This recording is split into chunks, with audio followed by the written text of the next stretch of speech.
Greetings and salutations, Real Estate Undergrounders. It is Ed Matthews with the Real Estate Underground. Thank you so much for joining us today. I'm really excited about this conversation. This gentleman and I, we were just talking before I hit record and realized that our careers have actually tracked one another over the years. And I also discovered that we are both geeks in our very own special ways. We're going to get into that. So Michael Drew, welcome to the show. Thank you so much for your time today. I'm excited to have a conversation with you. You know what? Thank you, sir. And remember, Bill Gates said, be careful how you treat nerds. You could be working for one day. You will. Something like that. Will be. So, yeah. Thanks for having me. Yeah, absolutely. And one of the things I've been really intrigued by in terms of how you operate is the real estate done for you concept and your website and everything. I'm all about being a former marketing geek myself, and always about making it simple, right? So that people can understand it, learn, and then ultimately build enough trust to be able to do business. Why don't you tell us a little bit about your business and your philosophy in terms of how you got here? Sure, absolutely. My background was in the stock market. I taught and trained people how to do some of the basics, covered calls, things like that, a little bit more boutique-y, like iron condors, premium selling strategies. The problem with that is that it's a certain aptitude. You have to have a certain aptitude to do that. Right. It's also so boutique, if you will. Let's just say you've got $1 million. You wouldn't use more than about 100 grand with that strategy. And it's also very active. So when you add that all up, it's basically another job. And I was taught a long time ago, I'm a big into self-development back in the day. And I was taught wealthy people have time and rich people have money.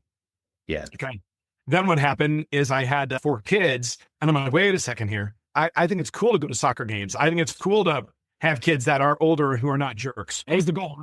So I said, all right, so let's begin with the end in mind. I don't want a job. I want passive mailbox money. Initially, 100 years ago, I tried some multi-level marketing stuff, but then you had to rely on people, and that's not a great idea sometimes. Right. So really what happened is I said, you know what? I've got good credit. I was living in an area that wasn't great for rentals. So I had a coworker, actually, that was a UPS executive. Okay. So UPS was a private company that then went public. And when he went public, he was told me the smart people bought real estate and the not so smart people bought cars and things like that. And he had 20 houses in Indianapolis. If you don't know, that's where UPS is based. And he was making money every single month. He didn't quite have the systems and processes, but I'm like, we could fix that.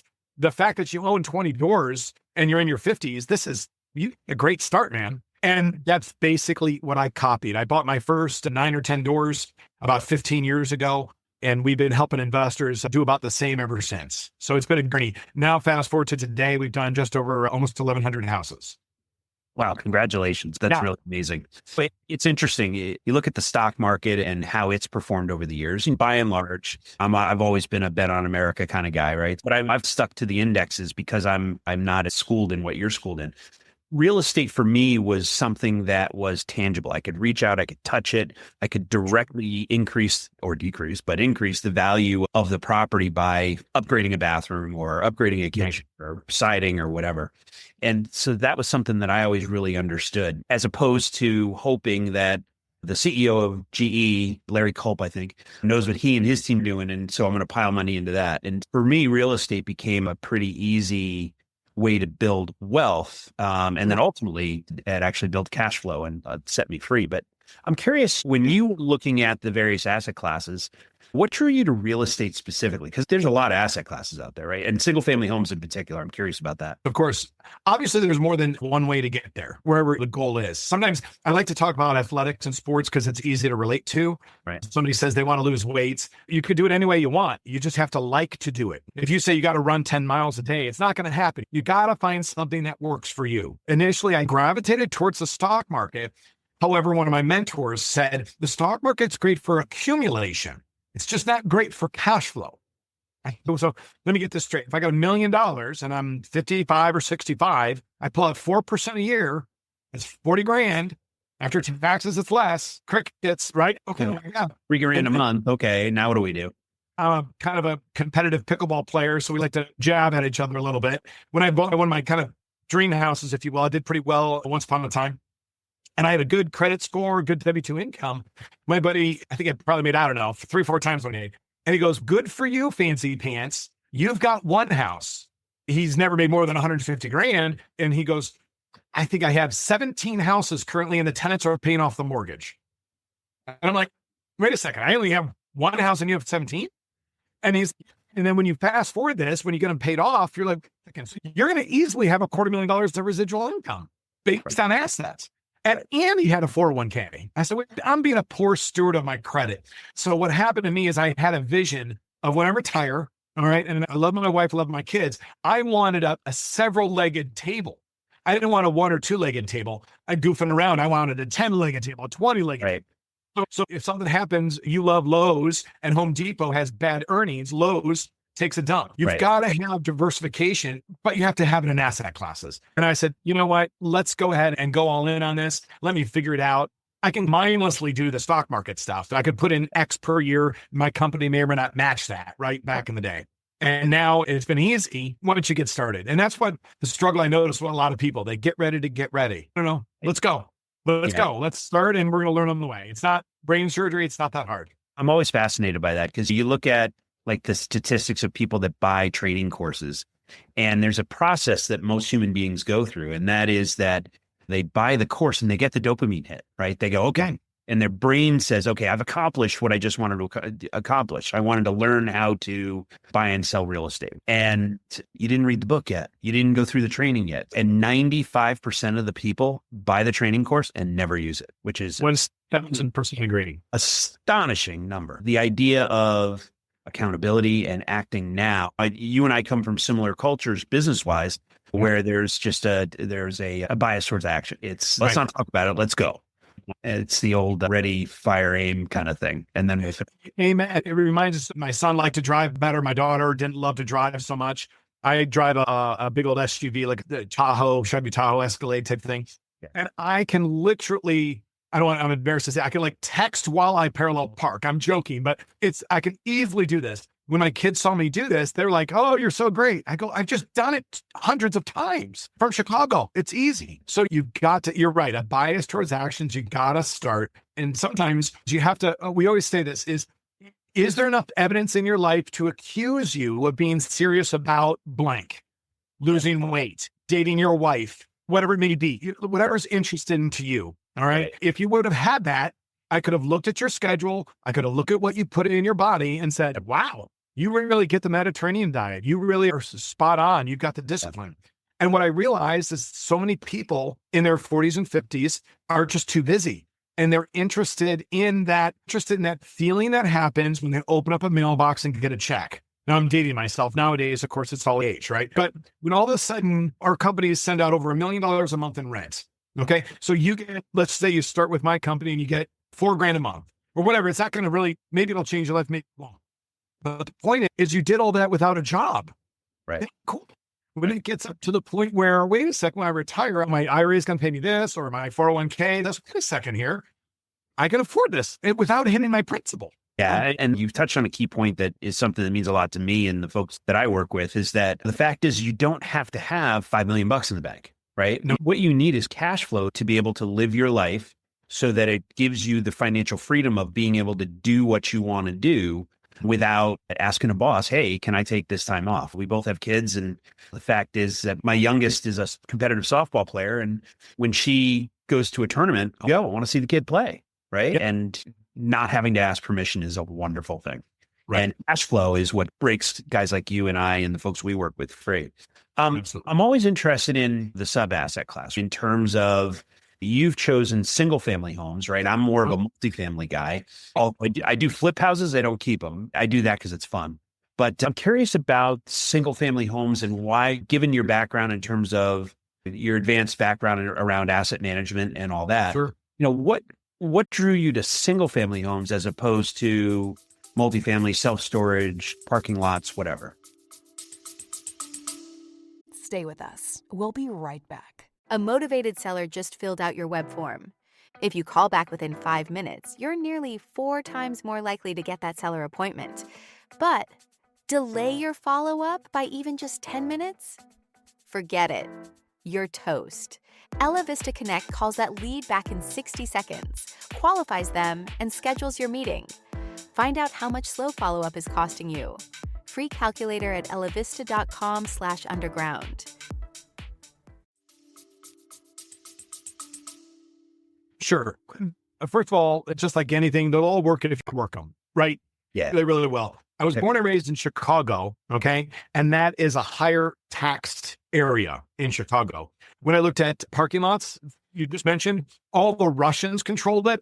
And I just, even though I have 3% Russian, I'm like, and I like vodka, that's about it. I'm like, I can't do that. And so what happened, I do remember this, is that when I went to Columbus, Ohio, and Indianapolis, where my company is based, is one of the hidden things you don't see is the turns in between tenants. Okay. So I had some multi-investor guys. They really like student housing and things like that. The problem is those turn every year, every other year. Right. And if you don't put that on your spreadsheet, my man, it's going to hurt. Okay. Right. And then all of a sudden I realize I still ride motorcycles. Anytime you get in a situation, you must predetermine how you will get out of a situation. Right. I'm passing a car. I'm passing a semi truck. You can't pass over a hill. What happens if you always got to think, how do I get out?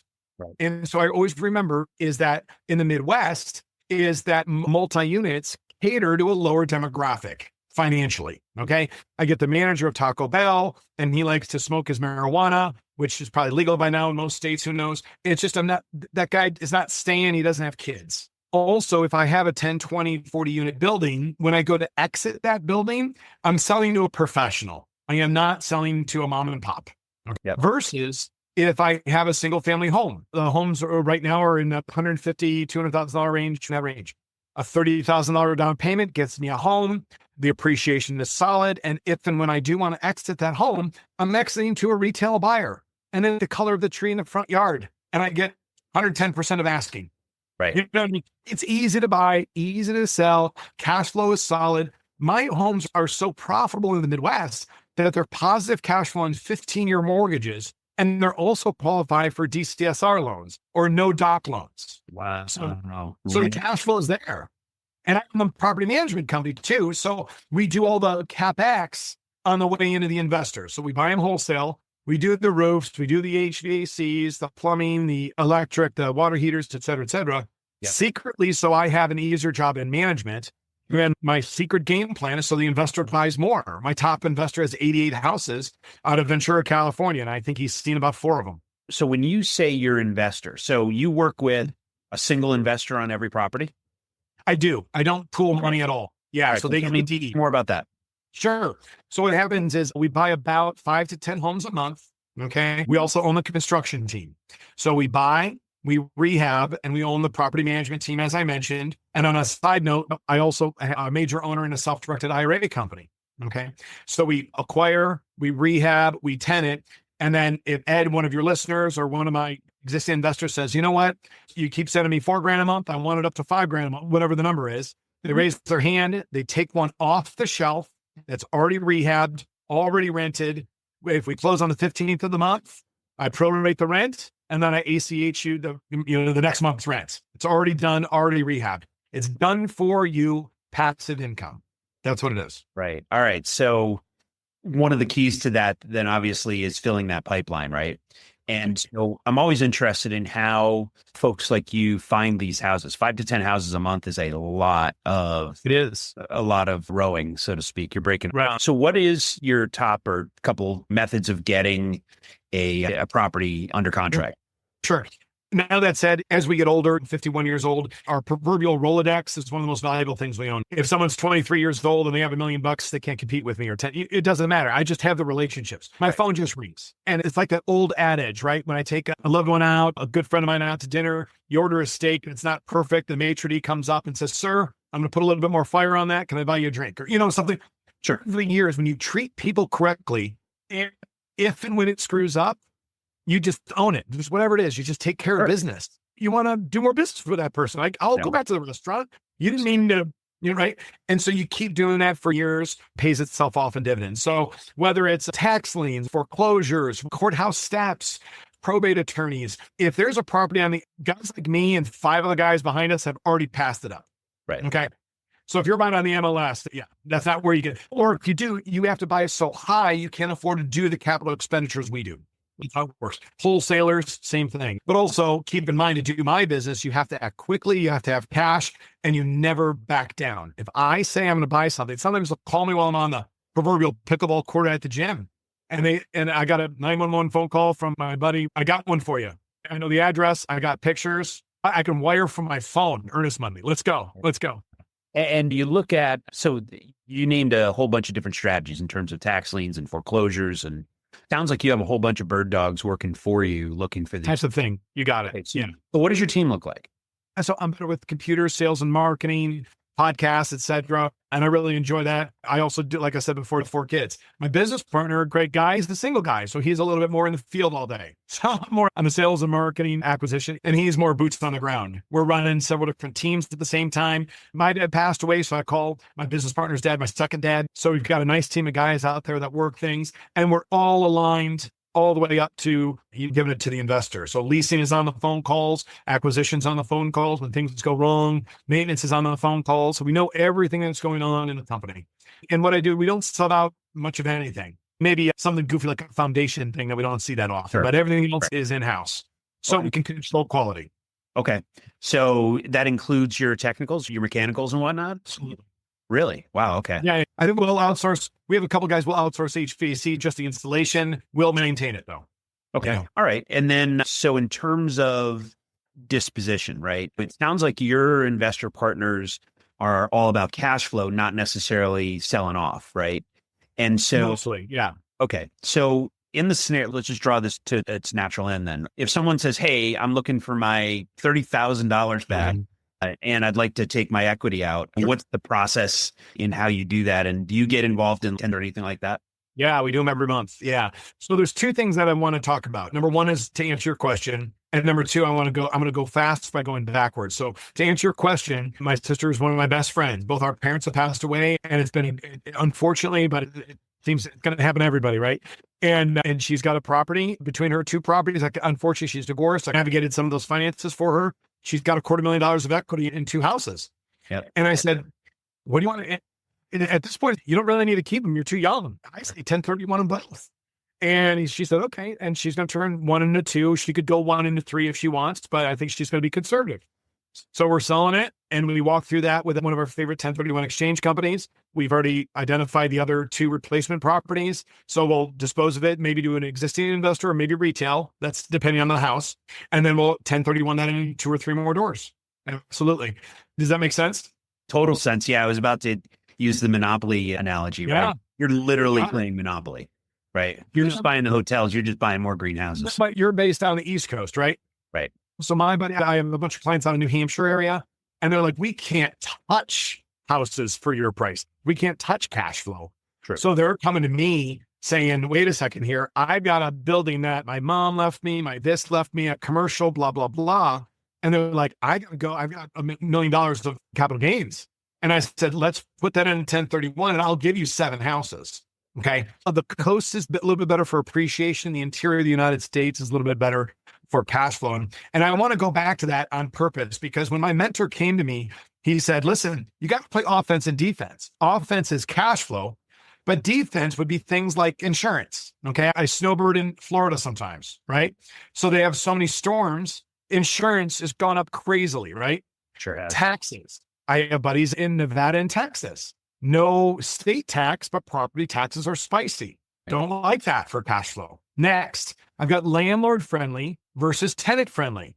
Don't like California. I like to be there. Santa Monica's fun. My dad's ship, the USS Midway's out of San Diego. That's cool, man. But I got to tell you, it's tenant friendly. For me, I can get somebody out in 40 days, $500. Right. And then in Indianapolis, it's within 700 miles of 2/3 of America. So Right. you can get to New York, Chicago, Nashville, Atlanta if you need to. Florida, you're going to probably take a minute. But you can get to America. And if you want to work, you can work. It's like the 16th largest city. It's the county seat of the state.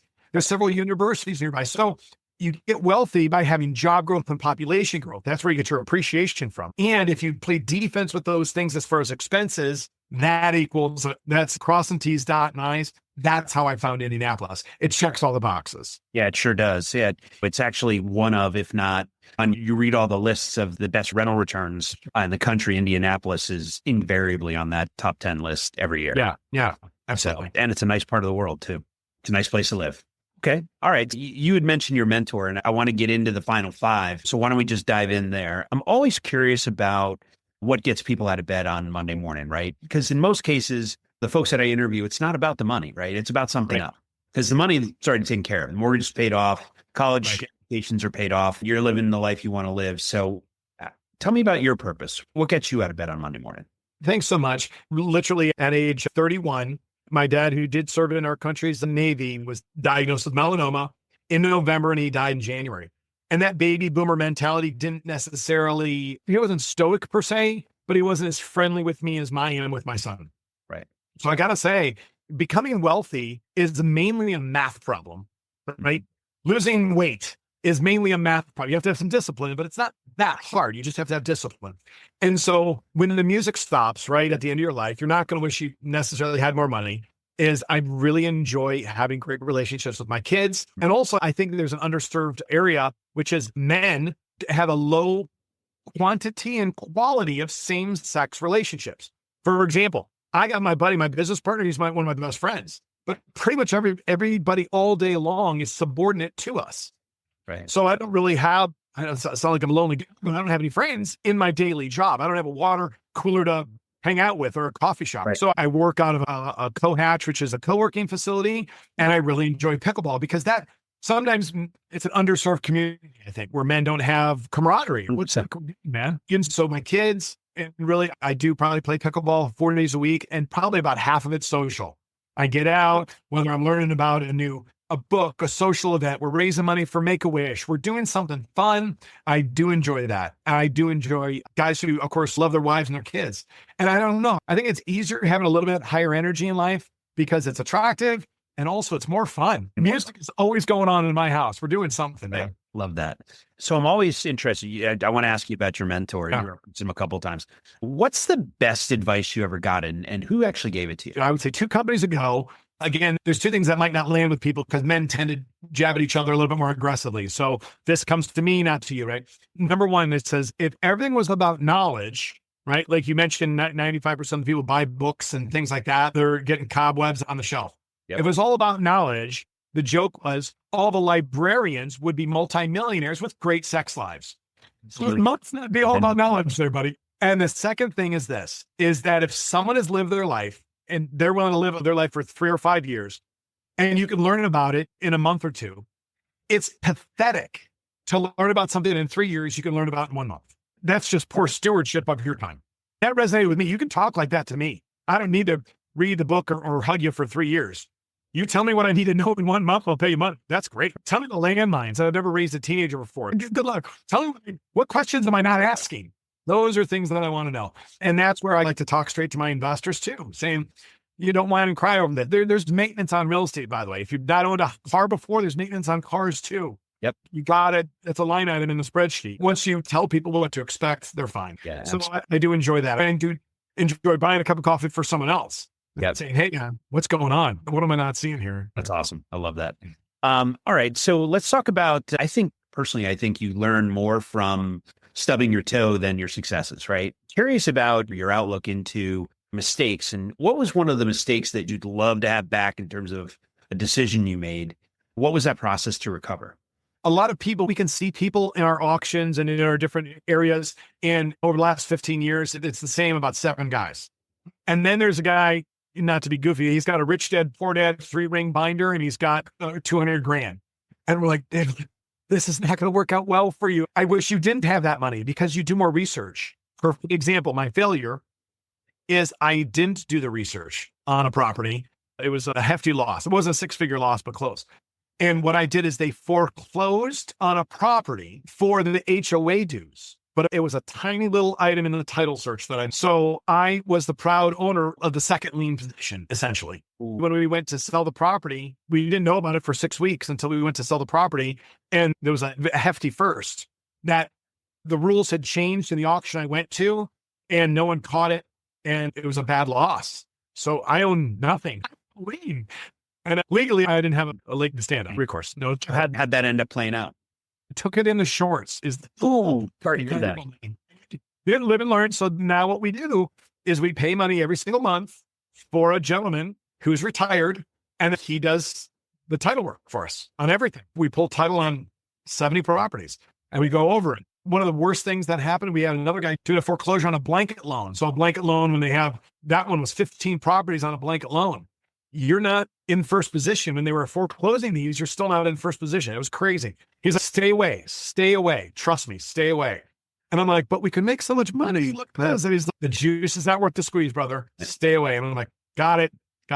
So we have an expense every month for the guy who makes sure we don't do it again. Yeah, I would say that's an investment, not an expense. But yeah. I bet you don't pay him in a year what you lost on that one deal. That's correct. Correct. Yeah.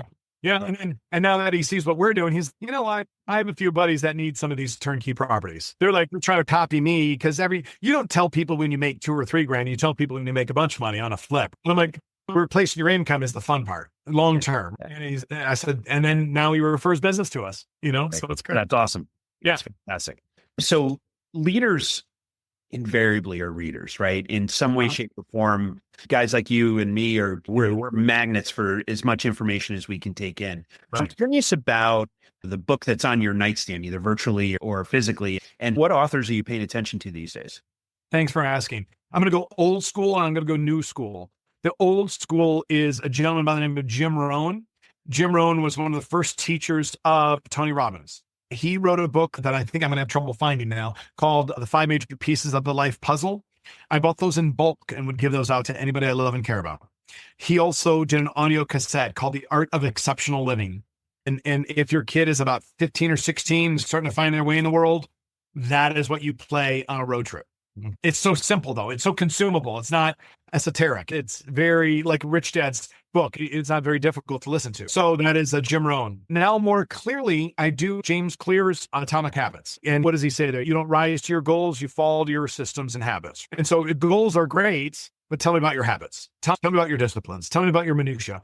And then I can tell you if you're going to achieve your goals. Yeah. And that's really worked well. And it's fun that way. And so when you look at my calendar, you can see that, yes, I am pursuing a relationship with my son and my daughter. They're different, though. My son likes to do fun stuff. My daughter likes to do different stuff. That's fine. I'm going to love you where you're at, guys, whatever it may be. And one of my daughters works for the leasing company and she's loving it right now. And she's frustrated sometimes. I'm like, I know, welcome to business. So it's great. But the cool part is that you get to spend time with her, right? And yeah, exactly. But I think it was Jimmy Johnson was talking about that. I can't remember where I saw the interview, but talking about one of the reasons he went into business was so that his kids would eventually join the business and he could spend time with them.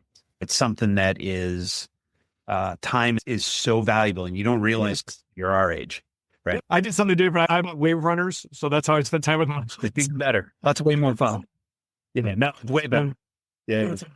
All right. Talk to me about, we're getting on the subject a little bit. So let's talk about success. What does success mean to you? How do you define it in your life? With relationships, which I still have a lot to learn, some guys will be like, oh, I'm a success at my family and this and that, happy wife, happy life, yada, yada, yada. Now, when you ask the wife, what kind of husband you are, right? That answer you might not like, or you may. And so that's something that I'm still pursuing. I've not mastered that by far. But that's a little bit different. It's not just a bank account. Bank accounts are easy to measure. Right. But so that's something that's important to me. Also, it's important to me when, like my kids or when anyone has that aha moment that they take ownership for the results. Okay. Someone says, oh, I really like making a difference in people's lives. So they're a social worker.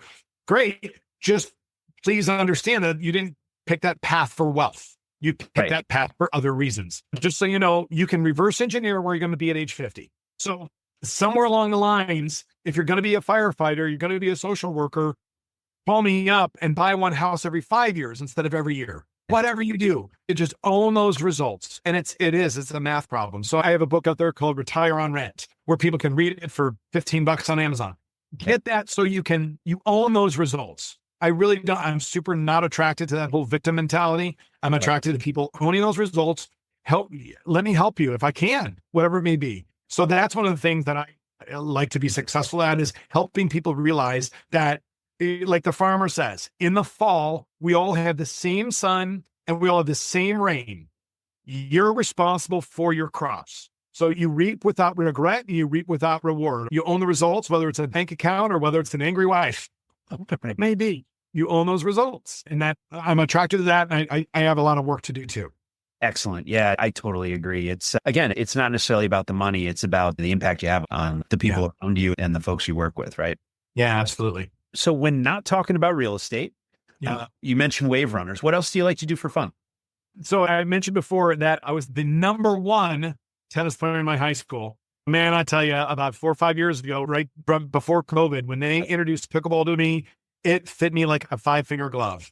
I'm really good with databases. So I said, Ed Matthews, I know I put on my database everything about you, right? If I know you through pickleball, I probably have 200 friends on my phone. And I played in 13 different states. I've been at the US Open. I haven't competed in the US Open in Naples yet. I need a better partner, or maybe I need to be better, but I just really enjoy that. And so find something athletically that you love to do. And I got to say this, my wife is brilliant. She's a health and wellness coach, and she's also on staff at Advent Health in Florida. She says something very key. She says muscle equals metabolism. So as men age, their testosterone goes down naturally, right? Women, same thing. Muscle equals metabolism. So if you're noticing your body is not where it's at, you are not lifting weights. And that is, it's easy, man. Or still lift weights 3-4 days a week. And I remember this was key. I was on a cruise recently in Italy. And I saw this older gentleman lifting weights above his head. He's 70, ever been to 70. I'm like, good for you, man. And I said, what you doing? He says, I'm fighting off the old man. That's right. I love that. You have to lift weights to break even as a man, not to gain. You have to do that just to break even. Yep. So I encourage men and women to do that. Yep. And as proof that you're correct, my father, who is now 82, walks, I think he walks 1.5 miles a day, and I'm pretty sure he still lifts 3 days a week. There you go. Yeah. Love it. So do it easy not to do. So if anybody's ever interested in that, you have to find out what you will do. Doing is more than not doing. Oh, I want the perfect gym. I want the perfect pair of shoes. I can't play. No, I don't care. Yeah. Find what you'll do. Whether you'll do a Peloton bike, I don't care. That's not weights, though. You have to find something that you enjoy. Right. Yep. How can people learn more? Your company, Real Estate Done For You, or you in general? What's the best way to get in touch? Thanks, Ed. My website is Real Estate Done, and then the number 4 and the letter U, as in uniform.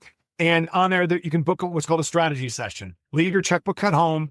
Talk to me. It'll book on my Calendly or my et cetera. And just let's talk and see what's going on. What can I do to help you? I'll go over a few of those properties. If you book with me, I'll drop ship my book to you, no charge. Review it. It takes about 45 minutes, an hour. It's not a novel. It also then serves as a great drink coaster when you're done. Think of that. But just come on in, tell me what you're going for, and then we can go from there. A lot of people just start with one house. What do you do? Wait a second here. You pay me X, my mortgage payment's Y. The house is appreciated Z. And what are you doing? I don't do anything. Every now and again, we got to snake the drain for $50 or $100, but you got to change your oil on a new car too. It's fine. And you call me up in 5 years, almost 100% of my investors say, I wish I would have bought more. So you start, we'll go over everything. There's a 12-minute video that I have that explains my whole company, the houses, the neighborhoods. Email me or please put my contact info, Ed, or whatever you do. Well, usually, and I'll send you my 12-minute video, and that goes over everything. And you can see the houses, see the city, and then book a call with me. Fantastic. Michael, Drew, thank you so much. This conversation is truly enlightening, and I wish we had more time. I would love to keep in touch because there's a whole bunch of stuff I still want to ask you about. That's good. And in the meantime, continued good success, and thank you for joining us today. Absolutely. Take care, my man. This has been the Real Estate Underground. Don't forget to subscribe. It helps us grow. Until next time, Undergrounders, remember your real estate journey begins with a simple step forward. Now get to it. Bye for now.